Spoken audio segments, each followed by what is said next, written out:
You're listening to the Fan2Fan Podcast, and on this episode, we're talking about the 1982 sci-fi horror classic, John Carpenter's The Thing. Here we go.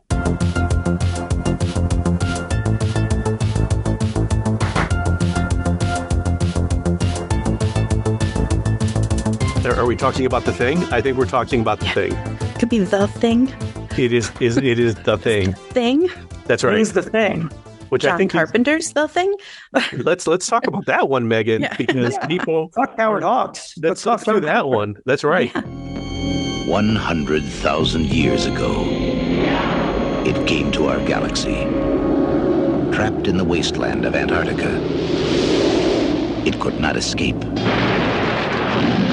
Now, it is free to become one of us. John Carpenter's The Thing, rated R. So, Megan, let's get into it. 1982 movie based on the Howard Hawks 1950s movie that was based on the 1930s Joseph Campbell Who Goes There? Short story, if I remember right. Yeah. When was the first time you remember watching John Carpenter's The Thing? Last night. Okay, wow.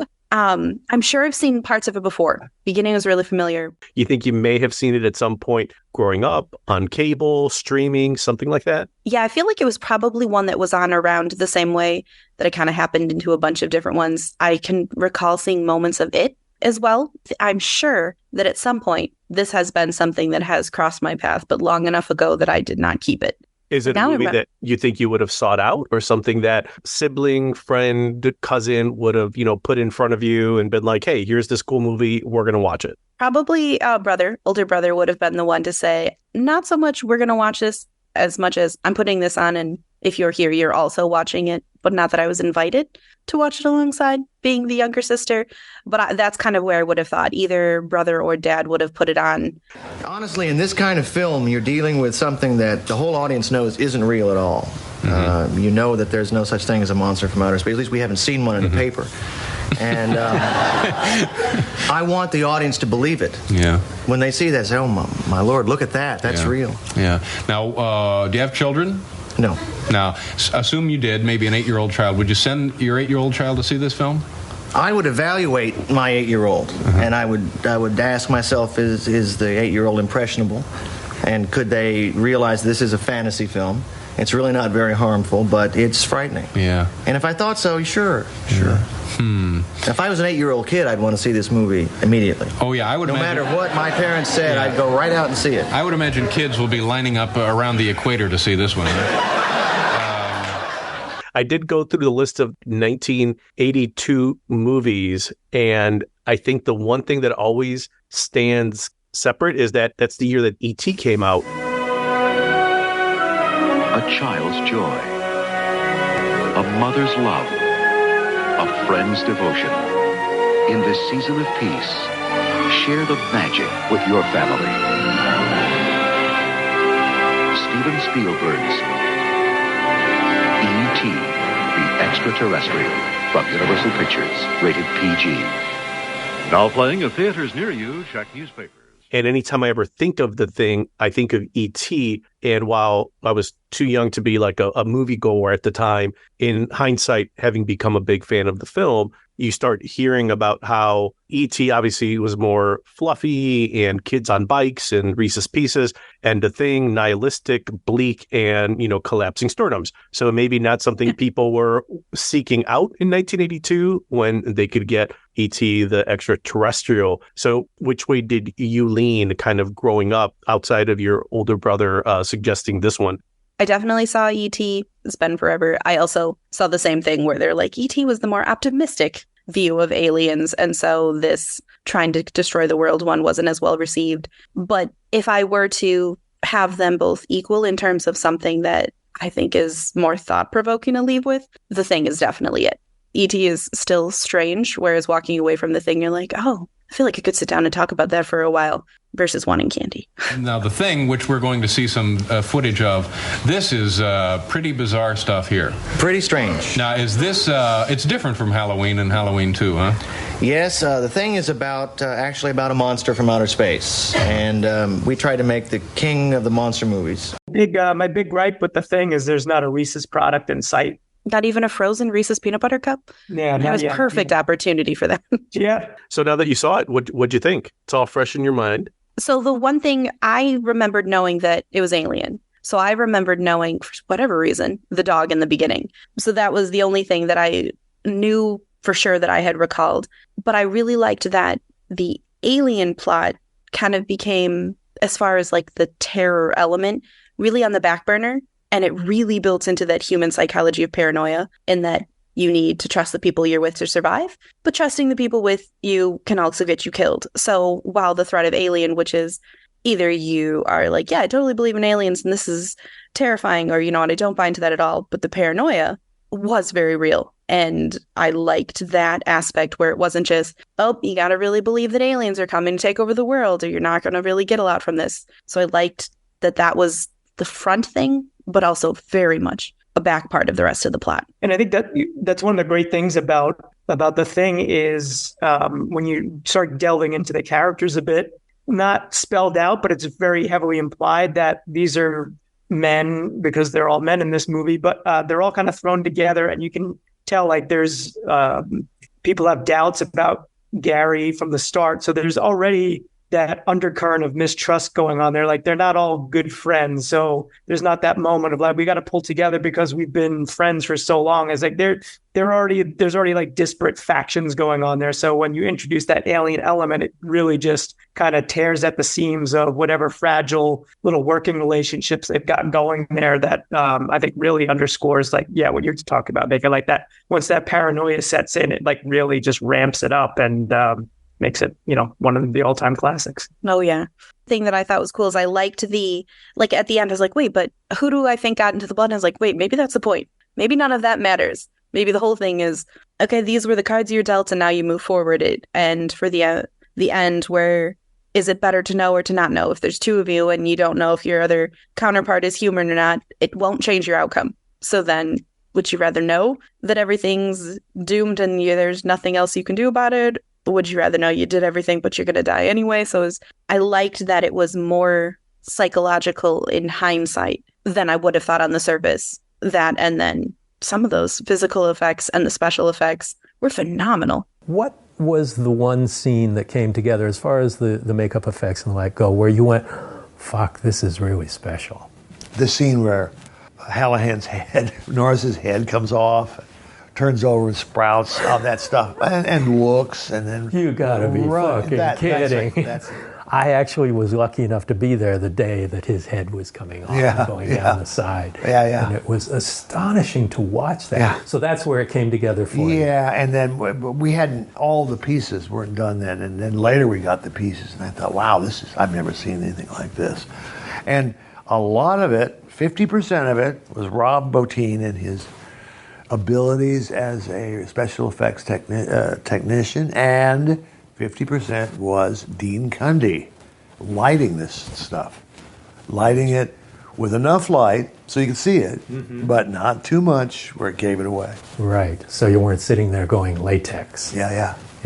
But there's something about that methicil that makes things come to life. Yeah. You know, the wetness, the slime they call it. Yeah. And there's a lot of it in this movie. But I mean, I can just see you kind of gleefully doing some of these things. Like, this is going to be so much fun. I wish it was gleeful. By the time we were doing most of it, I was so tired and torture. We were so far behind. Said, come on, Rob, please, please. It was pulling teeth, but it was worth it. It was, once again, when you look at the whole movie, it's okay, and it was worth it.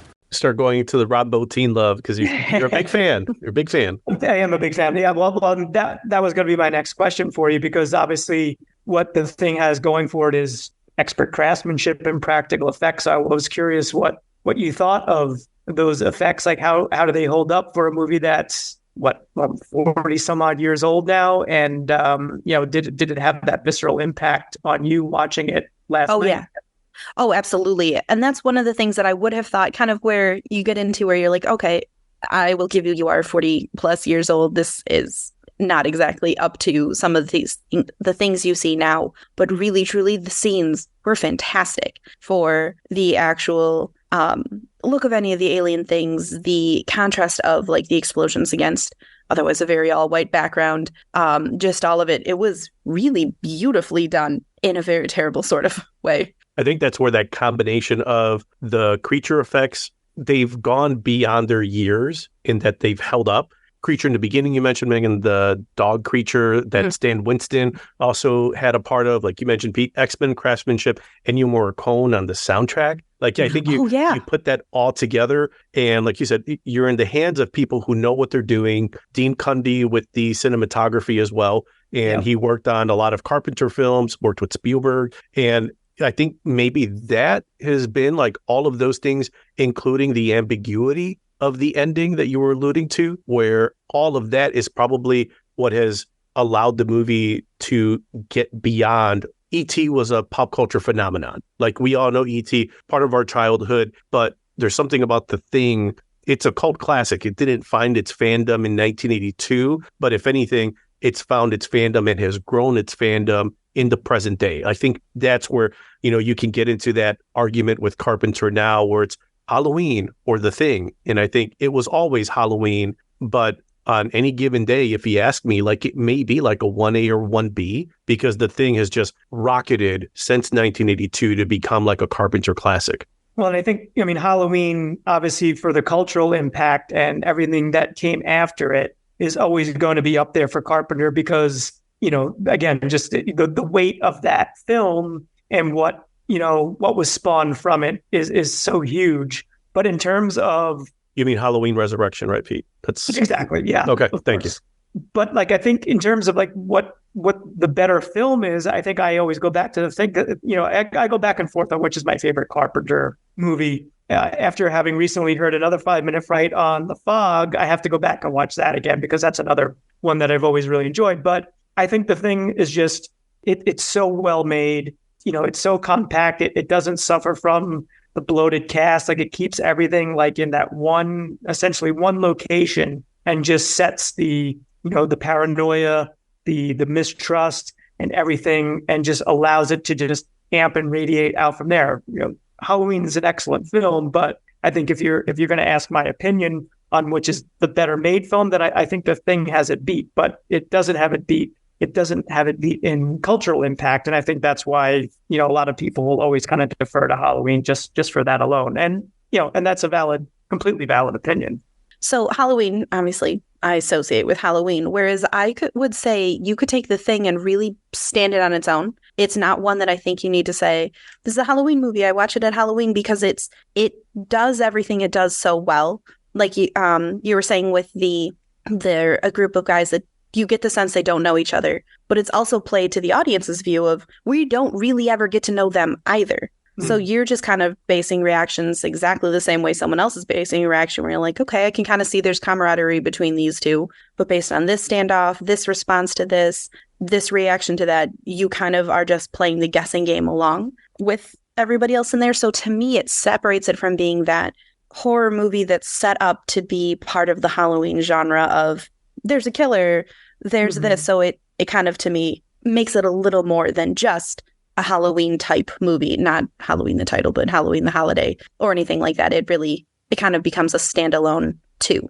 Sure. Also giving John Carpenter some credit, maybe not at the time, but certainly now when you've got so many remakes of previous movies that come out and they're almost pannable before you even see them, because it's like, well, why do we need to remake this movie? Why are we remaking this movie?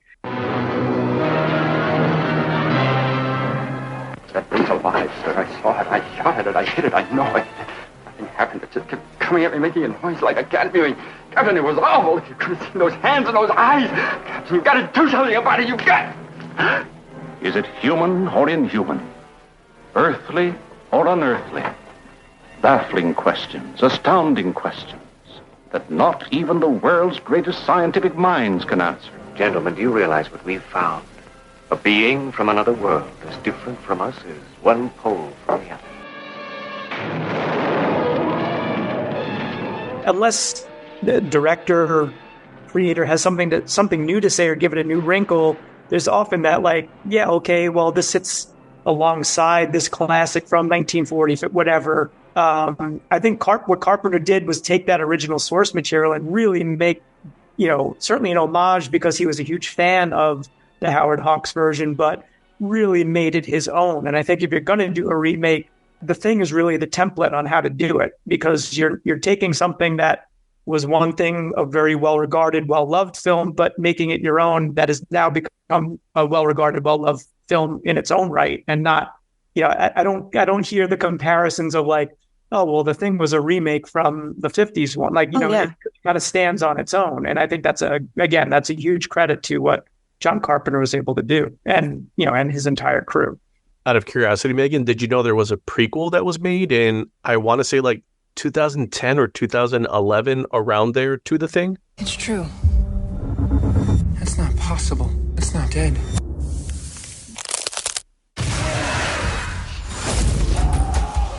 It attacks its prey and then hides inside it. Could be any of us.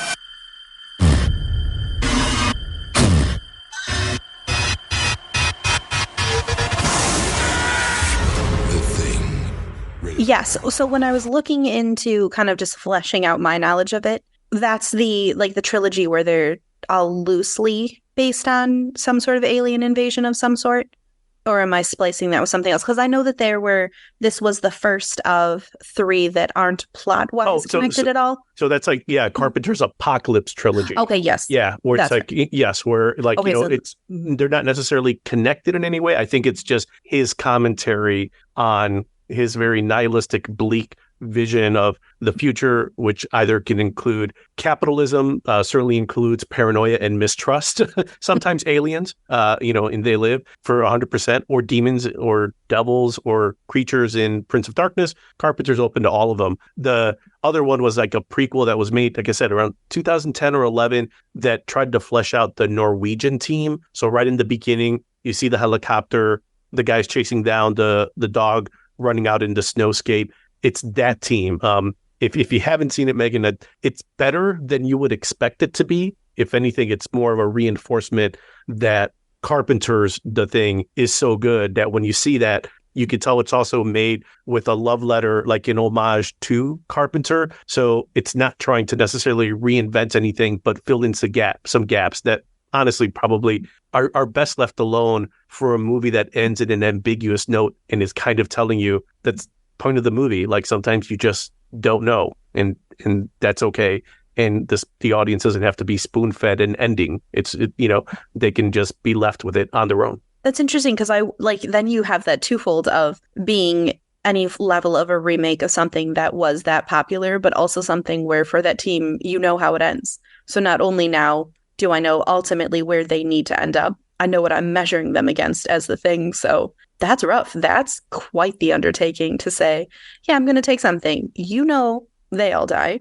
That the next thing is The Thing. And this is some sort of tribute. So I'll look into it for sure. But I mean, that's setting yourself up for failure, especially right around really the last 15, 20 years. Seems like that's when everybody's like, let's remake that one from then. That one that was really popular that is way longer ago than I want to have believed it was, first off. But then just amongst everything else, we're like, oh, I didn't need that part 13 and 17 and a half. And so it stands apart from like all those Platinum Dune type remakes where we got Friday the 13th and Nightmare.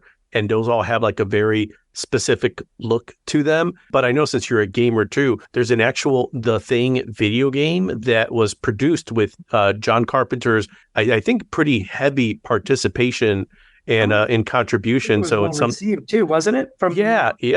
Yeah. I think I've seen a few playthroughs online. And again, unlike The Thing, the movie, it's more limited by the system and the evolution of graphics. So if you find it, like, your mileage varies. But I think at least knowing that John Carpenter, who himself is a gamer, contributed to making, makes me want to at least check out a good YouTube playthrough, probably more to see like what did he feel he wanted to add to it, for someone who seems to be more than happy leaving audiences with like, hey, I made the movie. Like, I'm done now. Like, I'm just going to go make money off you idiots trying to remake it in the future. Like, that's fine. I'll do that. That seems to be John Carpenter's, his perspective. I didn't know there was a game. That's really cool.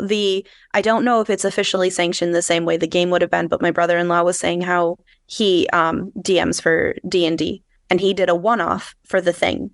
And the start of the game, you give everyone a piece of paper and say, one of you is the Thing. But everyone has a blank piece of paper. And he said, you only introduce a monster mechanic if things don't go right. And he's like, you never have to, because everyone's under the assumption that someone is, even though everybody starts out totally innocent. So the whole concept is that you created that paranoia from the start and you turned people on each other with absolutely nothing to go on because there wasn't anything. Oh, that's fascinating. That's awesome. Yeah, if anything, just leans back to what you were saying, Megan, is you could almost take out the alien piece, the science fiction elements, and you would still have a movie about a bunch of Arctic researchers who don't trust each other, who are stuck together and have nowhere else to go and have to deal with each other and the mess that happens along the way.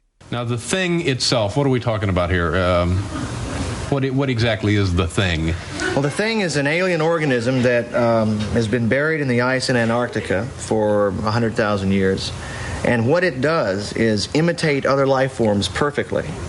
So that, for instance, in the audience here, the problem might be that several of them, or all of them, could be the Thing. Yeah. Well, for the alien part, though, it's good for that concept of what do you do for the greater good? With him calculating out this is the percentage rate that somebody here is already infected. This is how quickly it would take for everything, where you're like, at what point is it better for humanity to make this call versus saying, well, how long do I hold off thinking I could stop it? I could stop it now versus, okay, everyone has to die to stop this, and that's not a guarantee. I thought that was cool for the way the alien part brought that in too, because that made it how far do you go before you doom humanity? Would you revisit it now that you've seen it more recently, maybe given some time, or just tonight? Would you watch it again?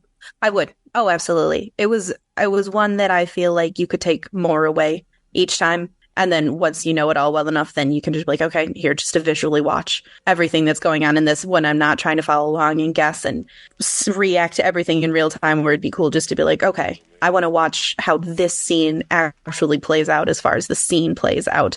And this character choice and this cinematography shot that really showed you this from the beginning and the scale of everything. So for it to be set in Antarctica, were there really any huge sweeping shots that showed how isolated they were? I don't recall any, but there probably were. It just did seem like they lived in a little pocket, so it would be cool to watch it and take in something different. So absolutely, 100%, we'll go back to it.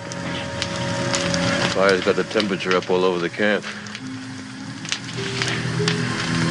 Won't last long, though. Neither will we. How will we make it? Maybe we should.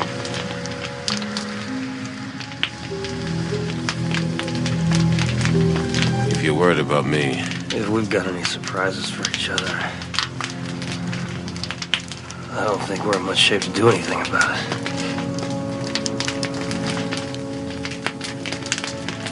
Well, what do we do? Why don't we just wait here for a little while? See what happens.